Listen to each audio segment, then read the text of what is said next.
我哋聯營設計公司嘅理念咧，都係以一個家為標準。我哋好希望每一個客人收到佢嘅單位之後咧，其實佢係好滿意我哋嘅工程服務質素啦、進度啦，同埋最後驗樓出嚟嘅結果嘅。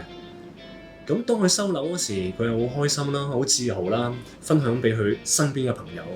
而最重要嘅，我哋都希望每一個客人每一日返到佢屋企有一個好溫馨、好安樂嘅家。我個人認為咧，我哋會俾到一個幾強信心俾客戶。首先，我哋有好多嘅成功案例啦，喺我哋嘅網站有差唔多有100個嘅裝修案例。亦都有好多唔同業主嘅分享啦，去讚揚我哋工程嘅進度啦、服務啦同埋質素啦。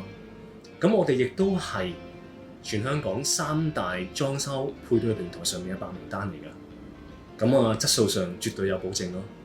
而且過去我哋亦都攞咗好多唔同嘅獎項，包括2021年最優秀企業大獎入邊嘅室內設計大獎啦。除此之外，我哋公司亦都有唔同嘅專業團隊。首先有我哋嘅設計部門啦，咁我哋有我哋室內嘅設計師去幫客人咧設計佢裝修嘅風格同埋一啲細節嘅。我哋亦都有我哋嘅專業驗樓師團隊去幫客人咧去驗收每一個階段嗰個質素嘅。我哋亦都有我哋工程部門啦，咁佢哋會幫手跟進每一個工程細節入邊一啲工程嘅進度同埋個項目嘅。咁各樣嘢加埋咧，我自己覺得都會俾到一個幾大信心客戶咯。我哋一般裝修工程咧，開工前都會預翻大約2個星期到啦。咁同我哋啲設計師，你夾你個設計啦，你心目中係想點做啦？咁跟住就我哋會定一個開工日期。首先我哋會去清拆啦。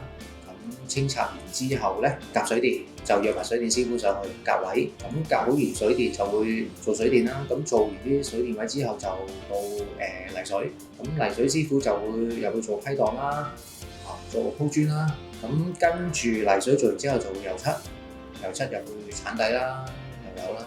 期間咧，我哋都會出家私圖嘅，會同你再夾一啲嘅家私設計。到做完泥水之後，我哋會覆尺，覆完尺我哋就會確定啲家私圖冇問題，就會生產。